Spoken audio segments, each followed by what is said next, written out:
അടിപൊളി വയസ്സിലേക്ക് എല്ലാവർക്കും സ്വാഗതം. അതേ പൈനാപ്പിളാണ് കേട്ടോ നമ്മളൊന്ന് കട്ട് ചെയ്യാൻ പോണേ. അപ്പോൾ അത് ഇത്തിരി നല്ല വെറൈറ്റി ആയിട്ട് നമുക്ക് എങ്ങനെ കട്ട് ചെയ്യാന്നുള്ളതൊന്ന് കാണിക്കാം. കഴിക്കുമ്പോഴും ഇതിലിത്തിരി ചെറുനാരങ്ങ ഒക്കെ ഒഴിച്ച് കഴിച്ചു കഴിഞ്ഞാൽ നല്ലതാണ്. അതിൻ്റെ മുള്ളിങ്ങനെ ചരിച്ച് കട്ട് ചെയ്ത് കഴിഞ്ഞാൽ പൊക്കോളും.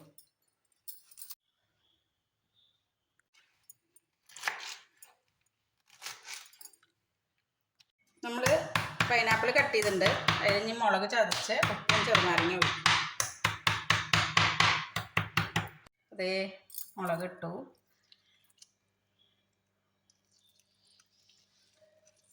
ഇനി ഉപ്പും കൂടി ഇട്ട് മിക്സ് ചെയ്യാം.